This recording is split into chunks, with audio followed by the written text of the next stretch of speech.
For 7 months, they've been training for this moment, a dusk departure for a 200-mile trek across cruel country under conditions that would prevail behind enemy lines.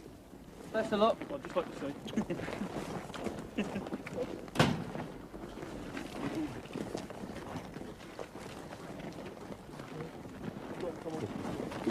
This is it then, Matt, isn't it? Combination of the course. How important is this for them? Oh, very important, yeah. For them, it is for me. I hope it goes right. I hope they come up to expectations, I'm sure they will. What can go wrong on this? Well, everything, really. With the weather closing in like it is now,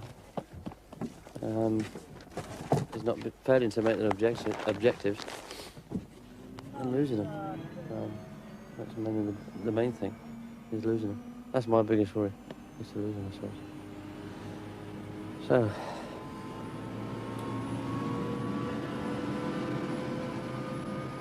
don't know who's more nervous than me, I don't know. Let's hope it works.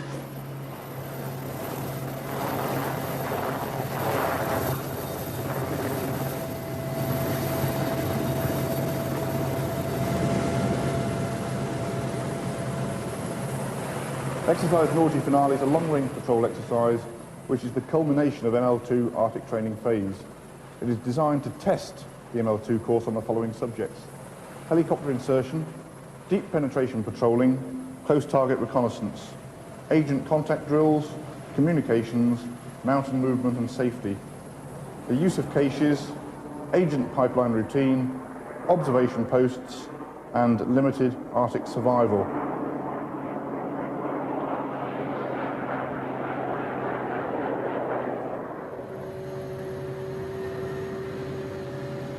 The exercise will take place in the area from Grotley, across to Dombas, south of Jurkin through Grimsdalen, down to Ottenbru, and then carrying on down here to Lillehammer, Nordsetter and Shushan. Total distance about 270 kilometres.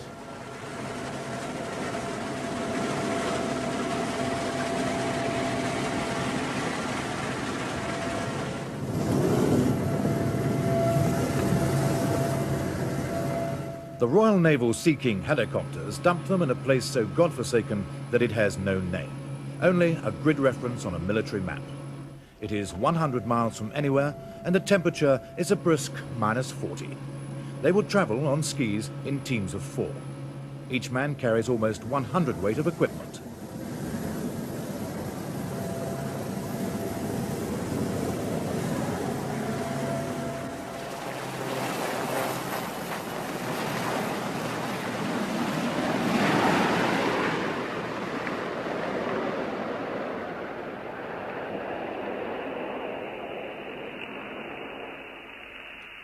It is more now than a mere thesis and survival. It is a fully operational mission in which information, all coded, must continually be fed back to base.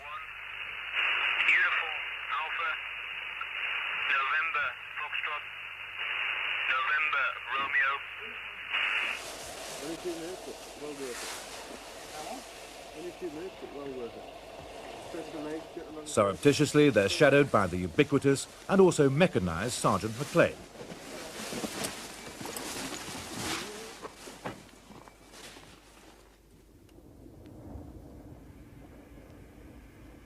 The nearer pylon is their first objective. Interred close by under freshly fallen snow are their first rations for 3 days. But in country like this, when you've seen one pylon, you've seen them all, and Norway has several 100,000 of them. By map reference only, they must pin down an area of 20 square feet. Well, they've done great. With the weather conditions, as you know what it was. Tell us what it was, because you haven't actually got it on film. Well, it is 25 knot winds, temperature -20, which probably gives them -35, 40 temperatures. Complete whiteout conditions. So they've now skied 50k.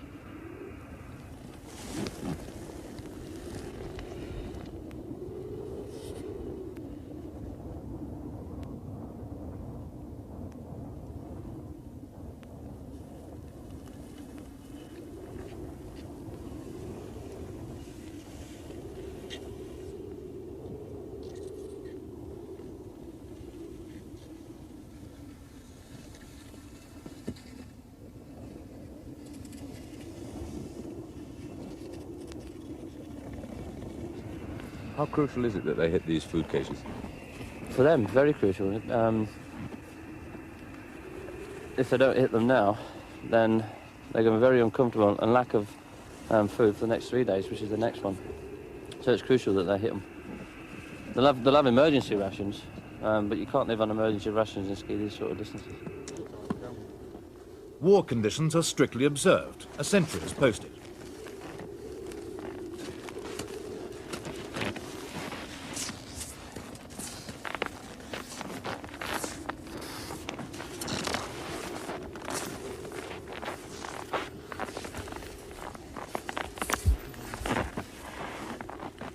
He seems to try to tell us that he had blue-nosed last night. What is so far over?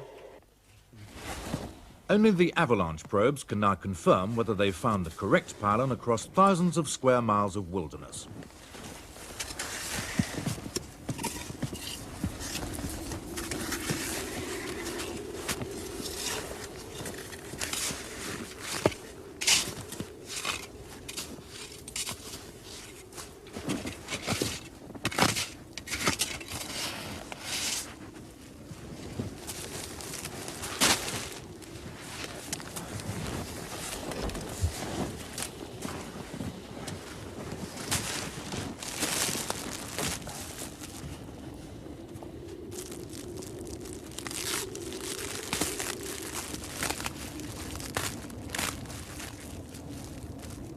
Bearing the treasure that brings a whole new meaning to frozen food, they ski on to their next assignment, 2 full days away.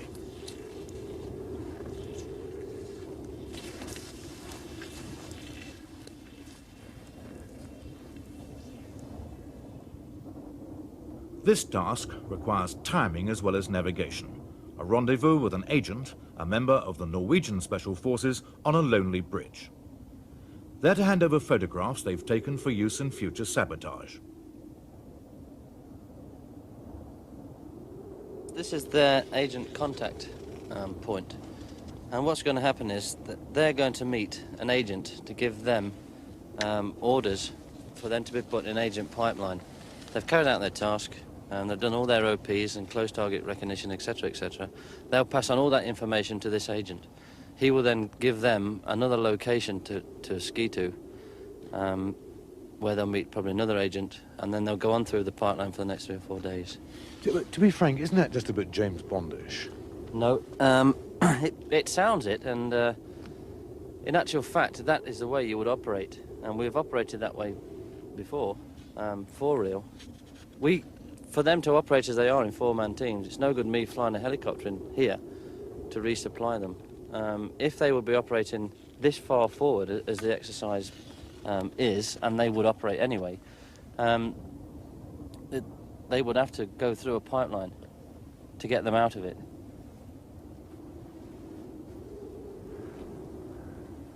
The handover is to take place at night, and once again our pictures are by courtesy of image intensifiers.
The 1st Marines group win few marks for an unimaginative contact.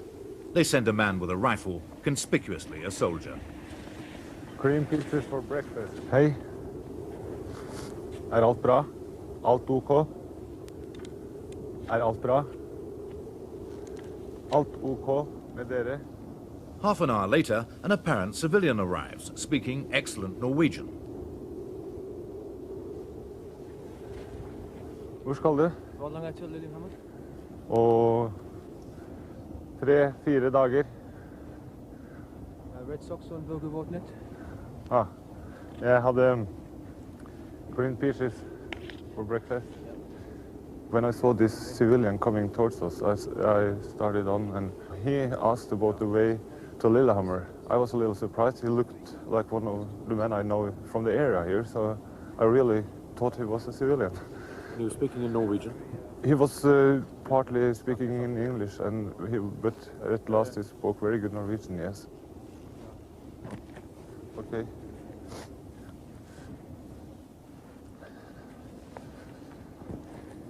And I asked the further on in Norwegian if they had problems, and they said yes, they had problems. And there was only 2 men of them here, and the other were all 7 kilometers from here. Did you say what the problems were? Well, yes, they had a problem with their radio, and they had been to a telephone kiosk and made a telephone call to get a new radio, and I had a new radio for him here. But he was speaking very good Norwegian, so it wasn't a problem for me.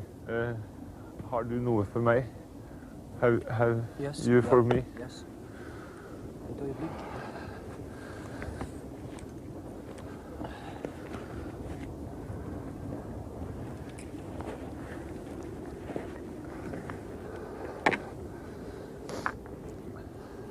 That was a pretty good performance, wasn't it? Yeah, it was a textbook performance. He did everything as he should do, and it was more or less perfect. Were you surprised, though, that he was in civilian clothes? Normally I would, until I saw who it was. What do you mean by that? Well, he uses a lot of initiative, and I think for an area like this, he probably looked at the area and thought there's going to be a lot of people knocking about. And for his approach, also the problems he had earlier on in the day, for him to ski about in uniform and try and get to phones, etc., he's got to get hold of some civilian clothing. Obviously, he did do. The photographs and sketches that departing Lieutenant Smith has delivered to the agent go back to HQ for analysis.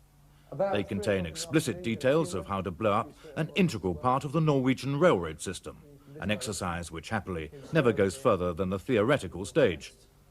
And what we discovered was along here, yards from the edge of the railway line, there was a very sheer cliff going down to the gorge, the same gorge which your bridge goes over, in fact, one section's bridge.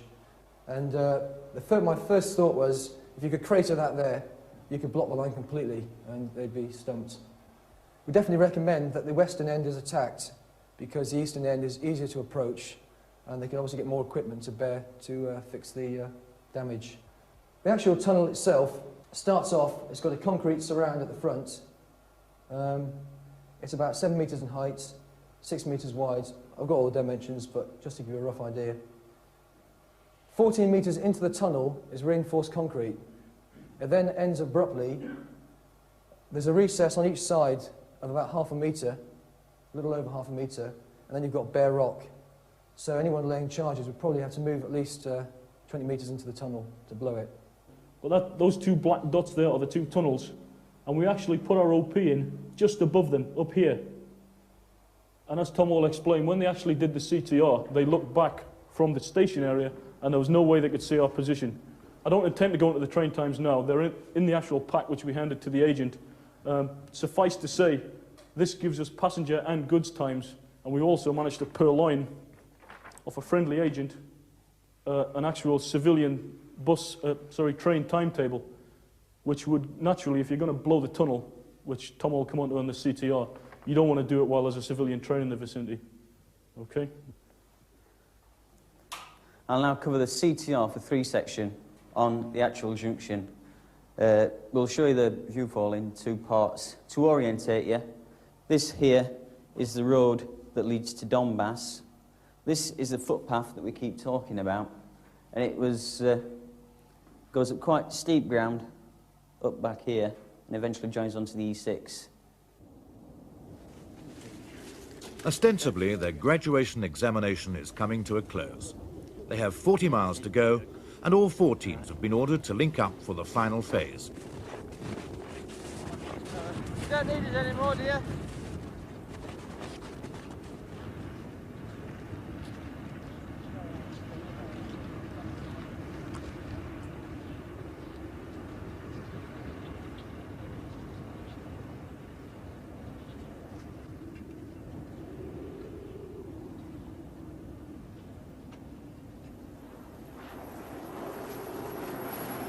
Their last rendezvous is with the helicopter they assume is to fly them out to warmth, a bath, fillet steak, a phone call to their wives, and sleep.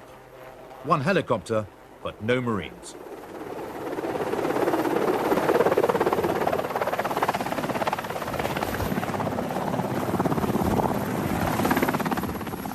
So enthusiastic is their commanding officer, John Lear, to see them again, that he lands before the helicopter.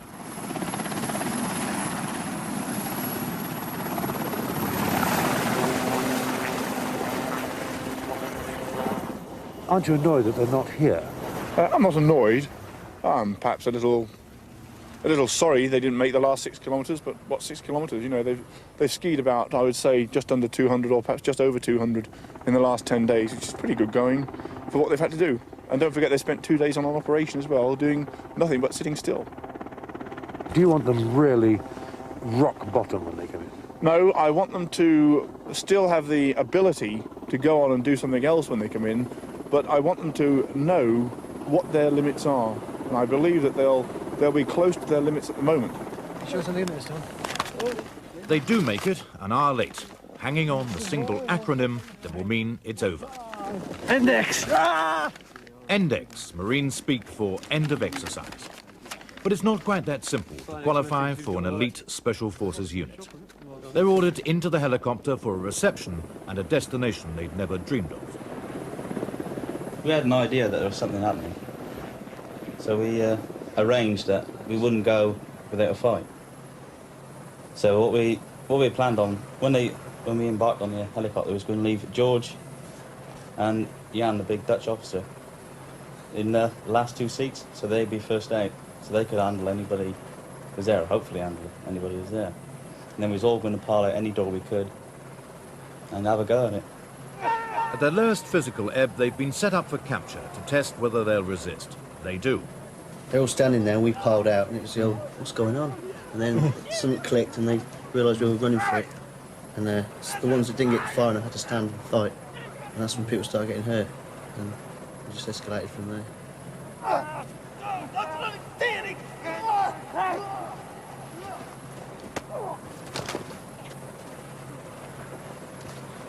I mean, you'd imagine trying to hold someone like Big Jan.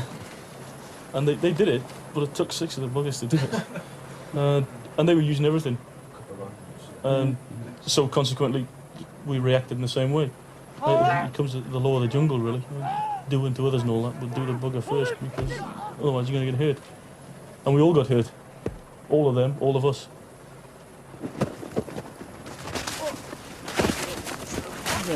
You know, obviously on a course or whatever, someone's got to be in charge of it. They've got to have the rules and that. But the course spirit is a way of actually getting back at them without breaking those rules or going against authority, you know. It's a way of, like, I suppose, hitting back who's hitting you. What occurred in the final 48 hours of their little odyssey was sufficiently unrelaxing to become subject to the Official Secrets Act. But at last, after 7.5 months, it's over. The only remaining strain is the waiting, to learn whether they've failed or passed.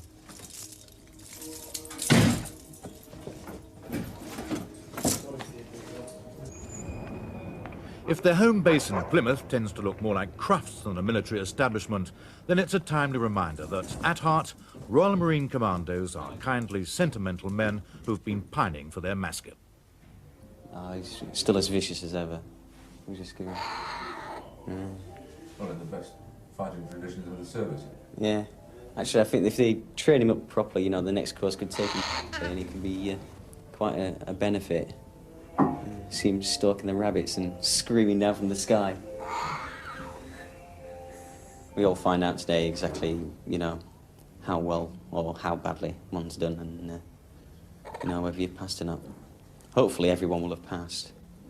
I mean, I can't really see any reason for anyone to have failed, but like we always keep saying, you know, you never really know. It's up to them, you know, what they decide. I don't think it really should happen that you should get this far and fail, but it does actually happen, so, I mean, you know, I have to wait and see.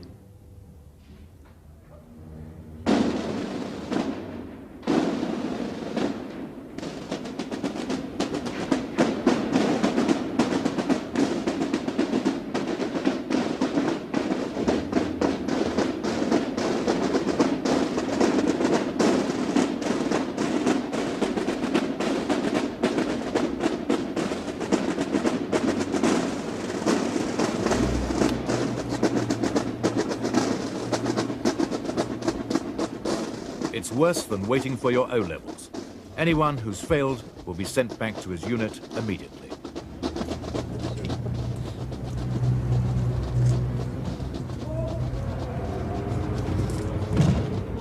Gun Mills, Sergeant Major Watcher, down.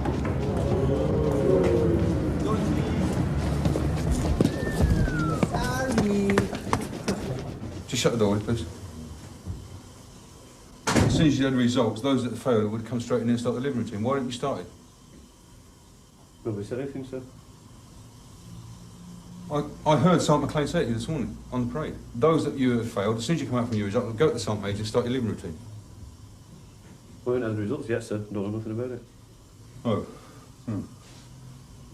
All right, my apologies. I thought you had the results. Okay. Right, while you're in, we just want to take those away for you. That's your replacement underwear items. That should have come about 3 months ago. Thanks, okay, wait outside. Send Court Mills in.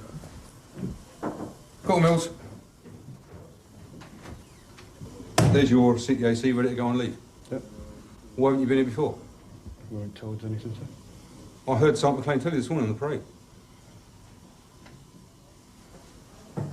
That you were to come here immediately you'd had your result. We haven't had our results yet, sir. Oh. Oh, perhaps I've jumped the gun a bit then. Go on, downstairs again. See me as soon as you come out of the boss's office. Corporals Craig and Mills failed, only to be immediately reinstated. Sergeant Major Shiner Wright will have his little joke. I was put up to that, you two. It's a bite. Which wicket you do what? Your underpants are full. Adrenaline is brown. I've got brown adrenaline running down my leg. Well, I see you call Sergeant Major for that. I will, sir.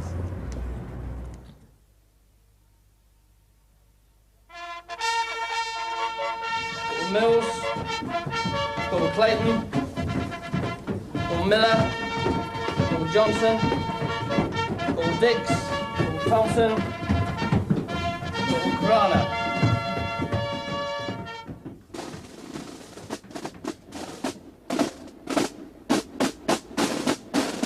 Okay, attention. Quick march. Hold in front of the boss's desk. Salute. I'm Corporal Craig, stand easy and stand easy. We've got your final course report after the 7.5 months, and I'm going to read it to you. Lance Corporal Craig is a fit, determined junior NCO, a course character who always gives his best. He reached an above-average climbing standard at the end of the Wales phase. As a novice in the Arctic, he found some of the skiing hard going. However, his outgoing personality and grit enabled him to cope well. A little shabby with his practical demonstrations at times, but produced an above-average final one in the snow and ice phase. A likeable man who should be an asset to the branch. No need to stand at attention to shake the hand. Right, that's it. Oh, hang on. I want you to sign this bastard. Just sign there. Let's say you've read it. Big smash is totally screaming out when Jans just chucked him out.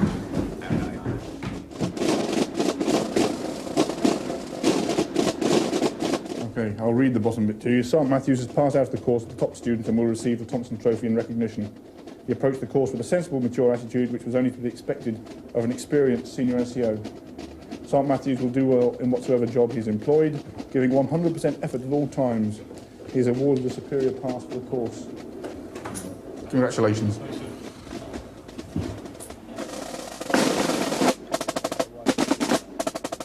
I'm looking forward to getting to a unit now and doing the job that I've trained for. It's something I've wanted to do for quite a while.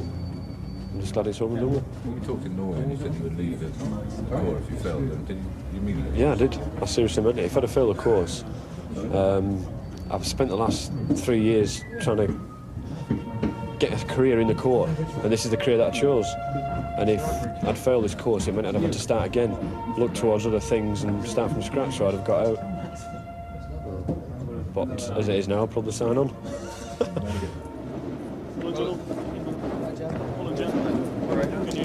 Should I finish? Hold on, mate. Send you, George. What's that? George. Right, lads, don't go anywhere yet. I want someone to get the key for the lecture room. We'll all get in there and I want a final word for you before you all go and have your scran. And you've got the detail for this afternoon. There's one or two words I want to say. Don't amble!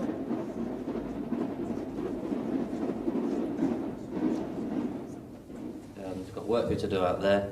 I was going to say let's all thin off down the booze and have a wet, but we'll make that tonight. And when all the formalities are finished, then we'll get together and have... The boss doesn't want it to turn into a hoolie, but I'm sure it fucking will. Just so that you don't disappoint him on the last thing that you do. Don't anybody let me down tonight, and you're singled out. You'll find out now wherever you go. They'll say, oh yeah, you're the card or whatever course you do, and you get treated that little bit better, and you're expected to be that little bit better no matter what course you go on, whether it be combat SIGs, whether it be para course, or up on a combat survival or whatever. Well done all of you. Good set of passes and a good course. Been a pleasure to work with you. And I'll see you tonight. Let's go.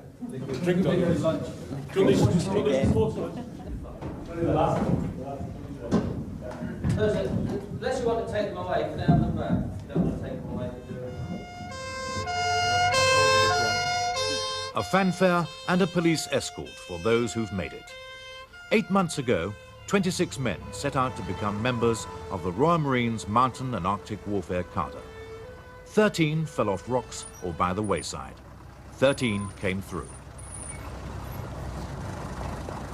They are men of style, men of a very special Special Forces unit. That's nice, yeah, that's good. You want just for one or two? Yeah, we'll run through a few now. That's it.